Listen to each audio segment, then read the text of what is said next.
Hello, and today we'll be looking at some of the main accessibility features which you can use on your iPad. To start, just by tapping on the settings button. In the left hand column you'll see general, but if you just go down to accessibility and look back to the right hand side, you'll see in that column there are several accessibility features which you can use on your iPad. We'll start by looking at Zoom. Zoom helps to magnify text and other things on your iPad, and if you just access that by double tapping your three fingers twice, you'll see that will bring up a box there, which you can then, if you tap at the bottom, you can then see this controller here. This can actually move the text, it can increase or decrease the size, sorry. And if you also use your three fingers, you can put that in the screen, that will actually move the text up and down inside the box. Okay, you tap in the small box down here again.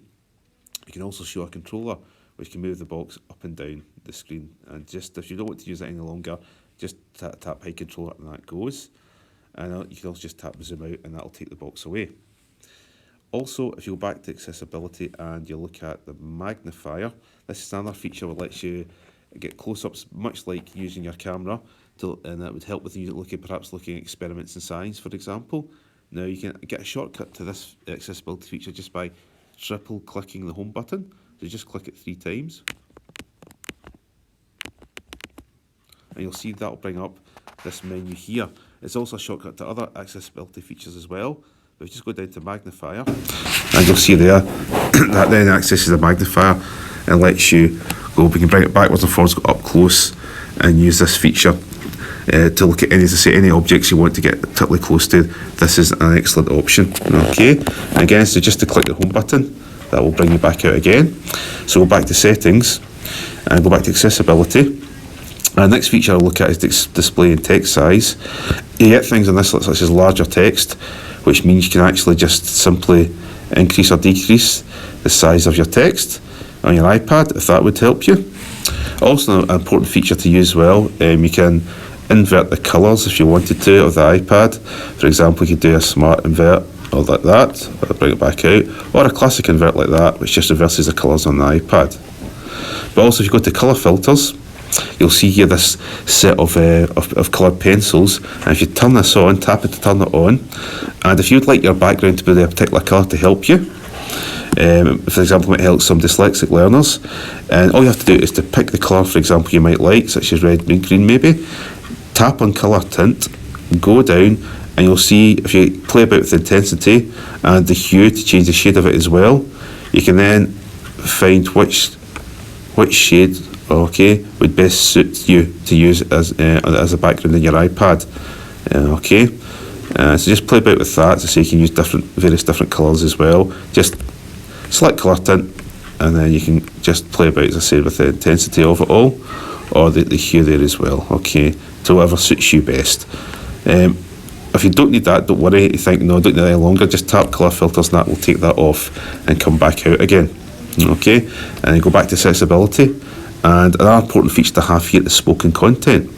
So again, if you make sure your speech selection is switched on, your speak screen is switched on, and your highlight content is also switched on, and I'll show you how this works. If you come out, and then if you go to Microsoft Word, and if I was to tap, for example, I've tapped this already, hello, my name is Mr. Forlow, and then just double tap here, I can then just drag to select the text, and then just press speak. Hello, my name is Mr. Forlow.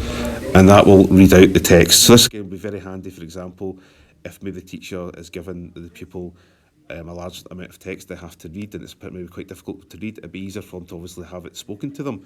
This could be used, all you have to do is to highlight, just drag, and you could highlight a sentence or a whole paragraph, anything you want, and have it spoken back to you. Another good feature of this as well is the highlighter. So if you just touch the highlighter icon up here, you can also highlight the text, that turns it to red or any colour you want, and that'll help you to enable perhaps important words or important parts of text the teacher wants to highlight and wants you to remember. So that's also a very important feature you can use there as well.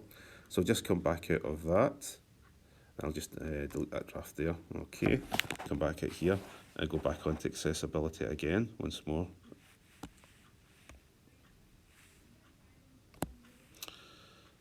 And as I say, that you can have a look at some of the other features there too. What I'll probably do now is actually, talking of backgrounds, I'll come back out here, and unfortunately this doesn't exist for Word yet, but you can do this on Pages.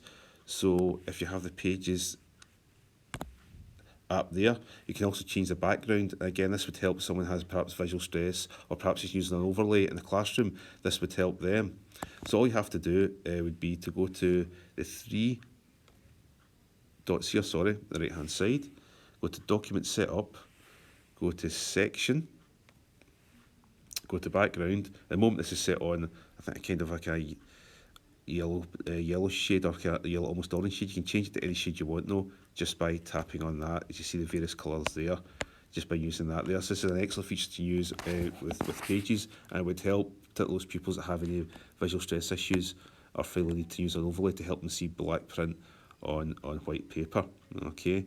And just come out of that, I'll just change it back to white if I wanted to, but as I say, this shows you different colours that you can use.